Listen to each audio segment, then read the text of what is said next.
Hi friends, today we are going to discuss very important topic. As everyone knows, ICE raids are happening on the major cities. It is happening in the Columbus as well. They can stop anyone and they can ask whether they are legally here or not, and they can ask the proof.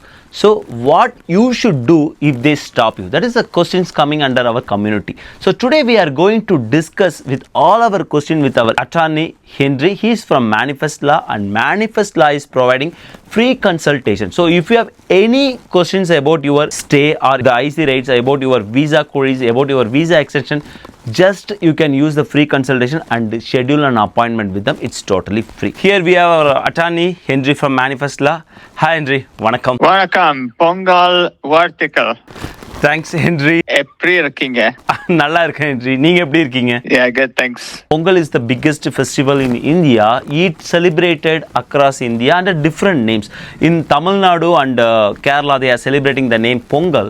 In Andhra and Telangana, they are celebrating the name Makara Sankranti, and Karnataka Makara Sankramana. So it's a different name. Beautiful festival because we are offering our thanks to the nature, and one day we are offering our thanks to the cattle animals, because without them we are not here, and we are offering our thanks to the farmers. Without farmers, we never have the food on our table. So it's a beautiful festival. Yes, of course, that sounds great, and I hope you have a good celebration. Thanks, Henry.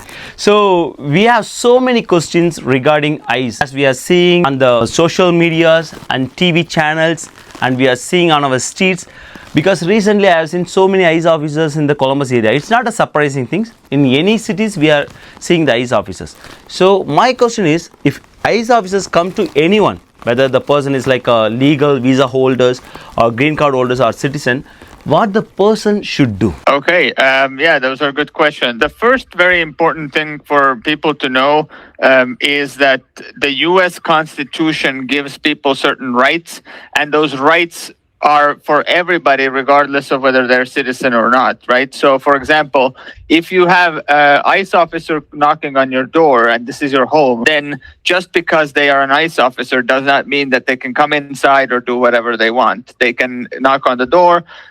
If you see from your camera or from the peephole you're looking and you see that this ICE officer, don't open the door, because if you open the door, they might actually try to force themselves in, but you don't have to let them inside. If they have a document from the immigration court to detain you, for example, that is not the same thing as a warrant like you see in the movies. It needs to be a warrant from a criminal court judge for them to be allowed to actually come inside the house. So if ICE come to your door, you don't have to open the door, you don't have to let them in. You can talk to them, ask them if they have a warrant, and then put it under the door or something like that, and you can see what is the actual documents that they have. And if you're not sure what those are, then maybe you can take a picture, call Manifest, call an attorney, contact an attorney, something like that. Now it's a little bit different when it comes to you on the street. Like, let's say you are walking on the streets of Minneapolis or Chicago, and ICE officers come and start talking to you.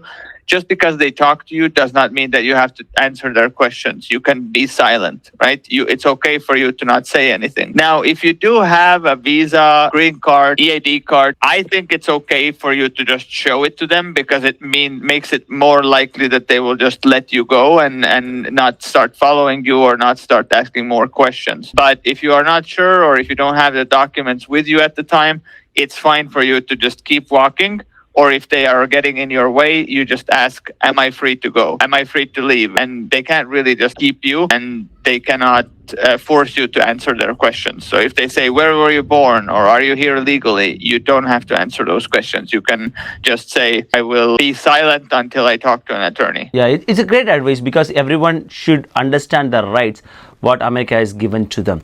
And you said if they have some legal documents with them, they can show to them. So before showing to the legal documents to the ICE officer, can we ask the ICE officers about their badge? Because we never know, right? That they're really an ICE officer or some person. So can we ask them to show the badge? Yes, so you can ask them for the badge, you can ask them for confirmation, any document that proves that they are actually a federal agent. If somebody starts talking and they have a vest on and stuff, that doesn't necessarily mean that it's really a federal agent. So you can ask, are you a federal agent? And can I see some evidence of that? Maybe they can show you their badge or some ID or something like that. Sure, because in some of the videos we are seeing the officers are coming on the normal car. It's not the government provided car, so that's why the people are confusing. So it really helps if they are showing the badge. So you said if you have the legal documents you can show to them. So do we need to carry the copy of the legal documents all the time, or the phone digital copy? Which one is recommended? Honestly, these days I would recommend having the original with you for whatever the documents are that you have. So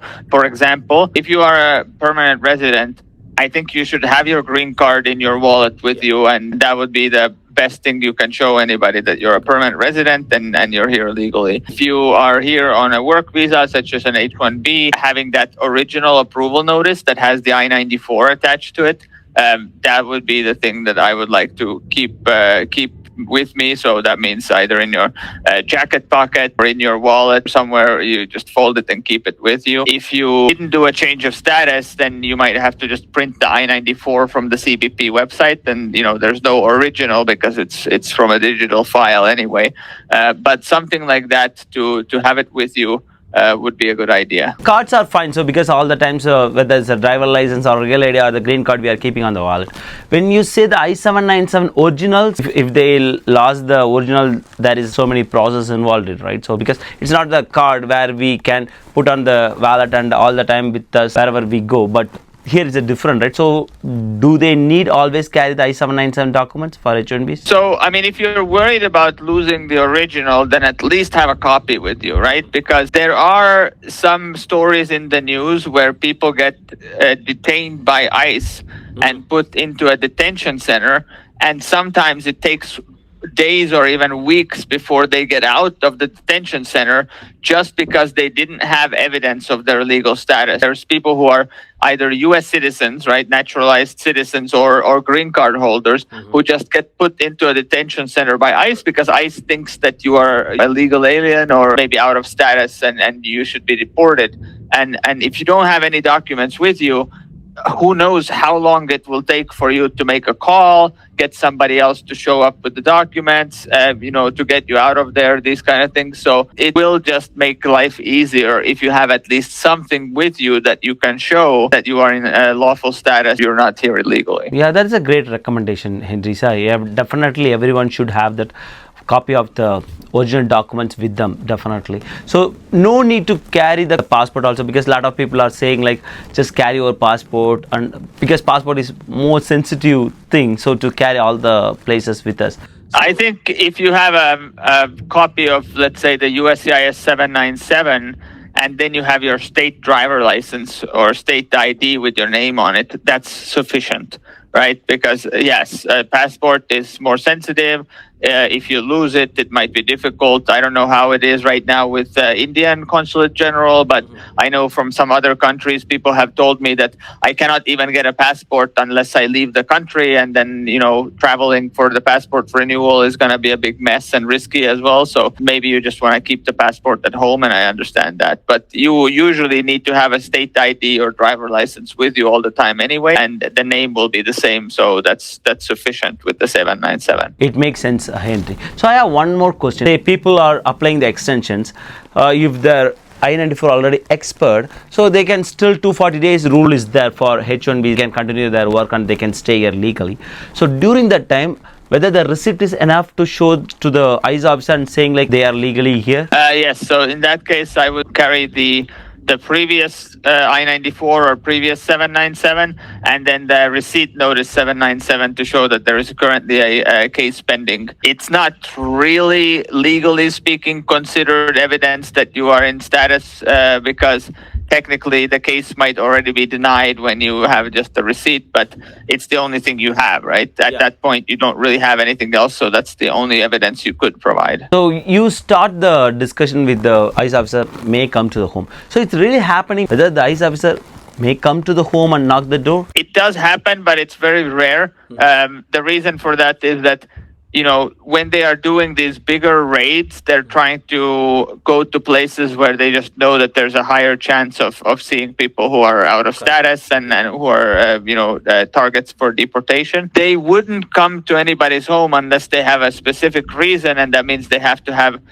found all of the information somewhere, like name, address, and then they already have determined that somebody is deportable or is a target for deportation. And historically, situations where I've heard or seen that happen to clients is if they are already in the immigration court, right? For example, going through the immigration process with the immigration court, and then they are already on ICE's radar. But if you are just on H-1B, then it's highly unlikely that ICE would come to your door unless something like you've committed a serious crime, right? Like if they find out somewhere, then that would be the situation. In many states where they don't even share data with ICE, that is very, very unlikely to happen. But for example, if you are in Florida or Texas and you commit a crime, the states do share that data with ICE, which means that ICE could find out about your arrest very quickly and then come and try to detain you to put you into the immigration court. There are things that are happening, but there are more rumors also. So, see, I have seen some posts on the social media saying like, okay, if you are having the speeding ticket, ICE will come to your home. I know it's 100% not true, but I just want to confirm with you. I can't imagine them doing that because of a speeding ticket. It would have to be some very fast Tesla to get you in so much trouble that you have ICE coming to your door because of it. I have one more question. I have seen the people shooting the video whenever they come for the raid, even in a gas station or restaurants or grocery stores. Is it okay to shoot the conversation? Yes, that's a great question. If you are in a public space, then generally it's okay for you to take pictures or videos of the ICE agents. If you're in a federal building, sometimes that's not allowed. But if you're in a grocery store, if you're on the street, and you see ICE conducting their operations, it is totally fine to take out the phone and take a video of them. They know that they're being watched, and it's more likely that they will be following the rules properly. So that's all good. What is very important for people to understand, though, is that you can take the video, but you should not be getting in the way of them doing their job, right? So, for example, you cannot be blocking their way to prevent them from driving, or you cannot be getting in the way physically of them maybe approaching somebody else that they are trying to question or detain. If you block their way, if you don't let them do their job, then they can actually charge you with a federal crime of interfering with their work and obstructing justice. And that's a pretty serious crime that somebody can get charged with. But being a bystander, looking at what they're doing and just taking out your phone and taking a video of what they're doing, that's absolutely fine. Great things to know, Henry, because we should know what should we do as well as what should we not do. Thanks, Henry. Exactly. And I'm very happy to meet you on this day because you explained very well about these ICE raids and how the people approach the raids if really happens to them. And it gives the confidence to the people. So what they should carry all the time with them. And your knowledge is always helping our community. And a lot of people, whenever I meet in the grocery stores or restaurant, and they were speaking about you. And really thanks for all your good work, Henry. It's my pleasure. Thanks so much for having me. Nandri, Henry. Nandri.